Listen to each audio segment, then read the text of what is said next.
duha gitu ya, yang ditunaikan itu 2 rakaat, bisa 4 di akhirnya itu bisa mempercepat datangnya apa? Rizki sesuai dengan kehendak Allah. Dan jangan selalu ditafsirkan dengan uang atau proyek, tidak.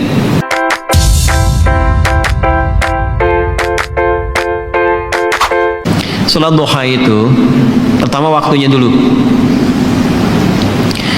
Waktunya dimulai sejak waktu syuruk. Syuruk itu awal duha.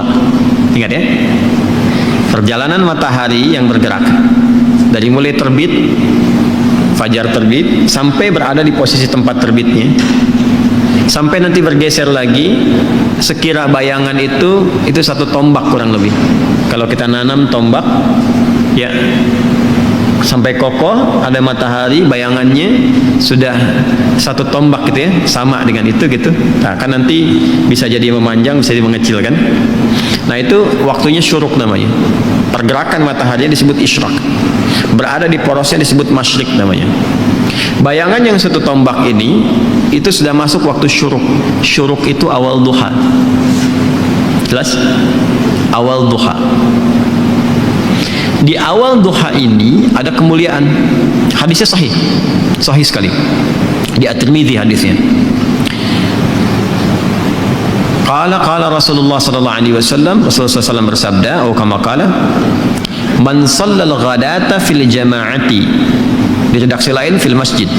Siapa yang menunaikan salat subuh dengan berjamaah. Di hadis lain di masjid. Jadi ada 2 diksi di sini, 2 redaksi. 1 ditunaikan berjamaah, yang kedua di masjid. Saya mengambil jalan tengahnya saja. Yang prioritas itu yang dimaksud masjid, sholat di masjid. Tapi kalau ada uzur tidak memungkinkan ke masjid, nah ini biasanya sih uzur yang dimaknai di sini ada yang lekat dengan perempuan yang tidak memungkinkan ke masjid karena alasan-alasan yang ditoleransi oleh syariat. Dan itu nanti banyak riwayat menyebutkan statusnya sama dengan sholat yang ditunaikan laki-laki di masjid. Jadi ibu jangan berkecil hati. Jadi kalau misalnya suami laki-laki ke masjid dan perempuan tidak memungkinkan karena alasan yang ma'dzur syar'an, ya ditoleransi oleh syariat, itu tunaikan di rumah. Dan nilainya sama dengan laki-laki yang ke masjid. Nah, kalau ingin dapat awal duhanya syuruknya, maka tunaikan berjamaah di rumahnya. Ya. Misal dengan asisten rumah tangga atau ada anak yang nggak ke masjid, misal yang perempuan, sama-sama lakukan di rumah. Nanti ada 3 keadaan perempuan yang tidak memungkinkan untuk ke masjid boleh di rumah. Nah, baik, siapa yang menunaikan sholat subuh berjamaah atau di masjid, kemudian thumma yaq'udu yadhkurullaha, lalu dia tidak langsung beranjak, berzikir dulu. Zikir itu banyak, bisa berdoa, bisa kalimat thayyibah, bisa baca Al-Quran, bisa taklim, itu bagian dari zikir. Taklim, kalau ada muhadarah, orang Arab bilangnya muhadarah, kalau kita taklim. Itu paling singkat, paling gampang. Dapat sholat syuruk tuh paling enak tuh itu. Kalau Sabtu Ahad kan ada kajian subuh kan, enak kan tuh duduknya. Itu kajian itu termasuk dari zikir yang mengingatkan kita dengan Allah. Itu dalilnya di Quran surah 3 Ali Imran di ayat 190-191 itu. Inna fi khalqis samawati wal ardi wa ikhtilafil laili wan nahari la ayatin liulil albab. Siapa ulul albab itu? Alladzina yadhkurunallaha qiyaman wa qu'udan wa 'ala junubihim wa yatafakkaruna fi khalqis samawati wal ardi. Nah, tafakkur itu masuk dalam kajian, konteks kajian. Nah, itu sedang berzikir kepada Allah Subhanahu wa taala. Karena itu di hadis Muslim, komen Nabi terhadap orang yang sedang ngaji itu tinggi, menyampaikan 4 kemuliaan. Ya, majtama'a qaumun fi baitin min buyutillahi. Enggak pernah ada orang kumpul di salah satu rumah Allah. Kemudian kumpulnya itu spesifik. Yatluna kitaballahi wa yatadarasunahu fima bainahum. Mereka ngaji di situ. Ngaji, mempelajari ayat, mendiskusikannya. Illa, kecuali orang-orang itu sedang disebutkan oleh Nabi mendapatkan 4 kemuliaan.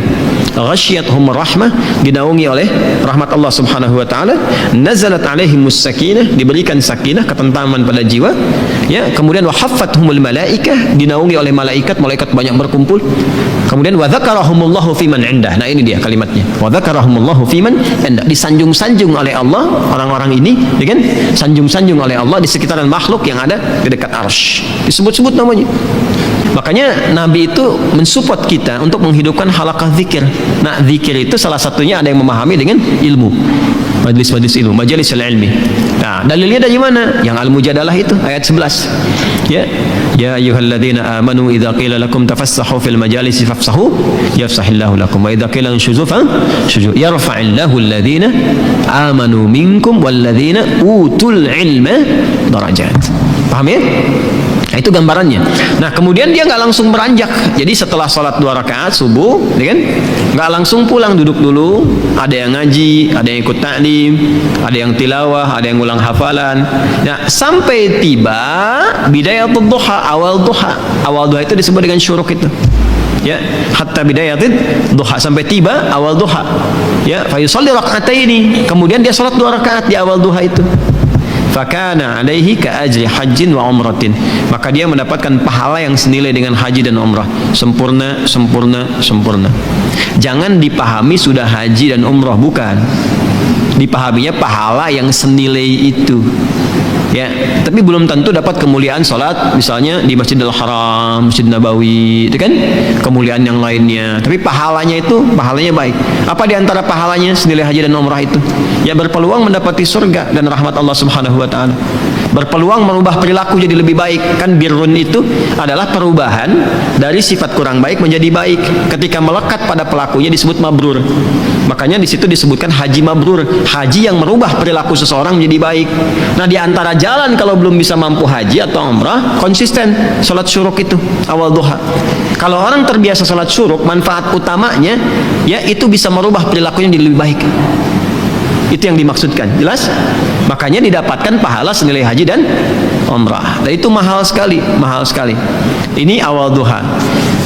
Pertengahan duha itu berlangsung, kalau sekarang tariklah waktunya 1 jam dari sholat subuh, ya. Ya, 1 jam lah, kurang lebih 1 jam paling cepat. Jadi kalau subuh 4:30, nah, awal duhanya tuh awal syuruk jam berapa? 5:30, ya.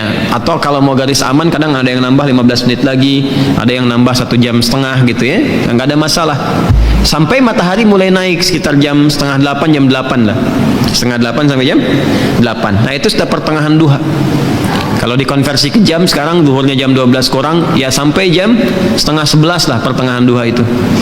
Kalau lihat situasi sekarang ya, kadang-kadang panas kan, kadang-kadang agak mendung gitu. Sampai 10:30 itu pertengahan duha. Kalau awal duha, bilangannya 2 rakaat. Pertengahan duha bisa sampai 4. Bisa sampai 4. Umumnya ya, umumnya. Manfaatnya banyak lagi. Manfaatnya banyak. Itu yang dimaksudkan pengganti zikir dari seluruh tubuh itu. Ya, tubuh kita kan sebetulnya harusnya berzikir, semua tubuh kita tuh, dari pikiran, dari mata, telinga sampai ujung kaki. Zikirnya anggota tubuh itu dengan mengingat Allah, dengan cara menggunakan semua fungsi tubuh pada yang dikehendaki oleh Allah. Mata ini yang Allah inginkan apa? Melihat yang baik. Jadi zikirnya mata itu menatap yang baik-baik menurut Allah. Ketika menatap yang buruk, dia sedang keluar dari jalur zikir. Demikian cara memahaminya. Nah, itu pengganti itu yang mengcover kewajiban itu. Wajib ini dalam konteks bukan wajib dalam seperti hukum fikih ya, bukan. Artinya sesuatu yang seharusnya melekat secara fitrah ya. Nah, itu tertutupi oleh rakaat salat duha di pertengahan, yang 2 rakaat itu.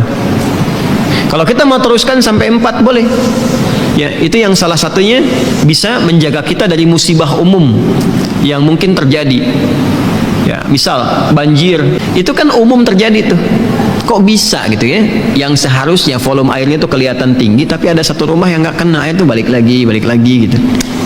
Nah, itu maksudnya ya, itu musibah umum yang kadang menimpa, tapi kita tidak mendapatkan bagian dari itu, terjaga.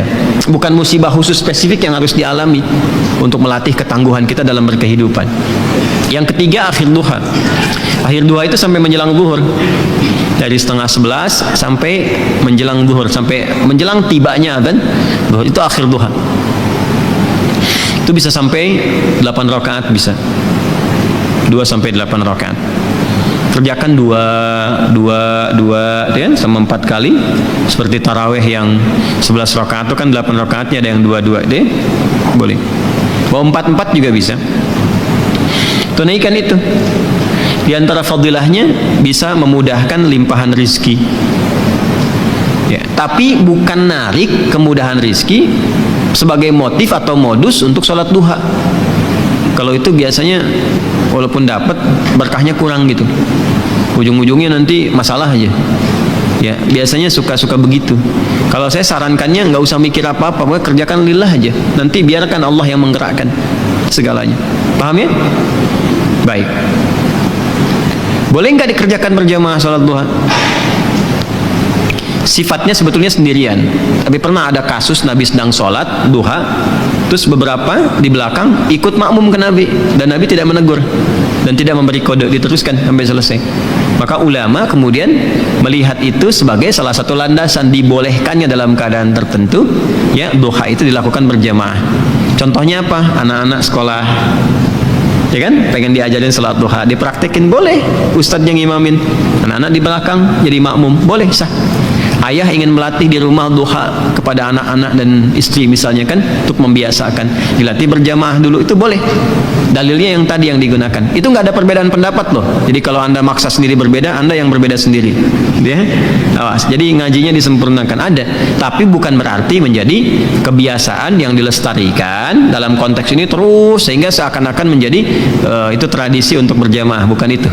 Ya, sama sebetulnya dengan sholat malam juga. Sifat sholat malam itu sifatnya sendirian sebetulnya. Ya, bukan berjamaah. Tapi bukan berarti nggak boleh berjamaah. Ada dengan tujuan tertentu untuk berlatih atau mendapatkan kenikmatan bacaan. Kalau imamnya bagus, khusyuk baik, gitu, kita berlatih untuk mendapatkan itu. Ya, dalilnya banyak. Yang paling populer itu kan yang Ibnu Abbas itu, radhiyallahu taala anhu. Masih ingat? Nah, ingat ya, di Abu Daud itu nomor 1367. Ya, Ibnu Abbas itu sampai nginap di rumah bibinya Sayyidah Maimunah hanya untuk melihat kebiasaan Nabi di malam hari. Ya, sampai kemudian bangun malam hari, beliau memviralkanlah kejadian itu ke kita semua. Jadi kejadian baik itu boleh diviralkan. Ya, kejadian baik boleh diviralkan. Tapi kalau musibah ditolong, bukan diviralin.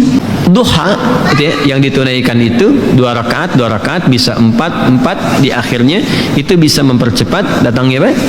Rizki sesuai dengan kehendak Allah. Dan jangan selalu ditafsirkan dengan uang atau proyek, tidak. Kesehatan itu rizki, yang kalau sakit mungkin biayanya cukup tinggi. Ketenangan itu rizki, yang kalau gelisah keberlangsungan bisa ke psikiater atau psikolog, yang biayanya juga mahal juga. Makanya tenang itu mahal, Bu.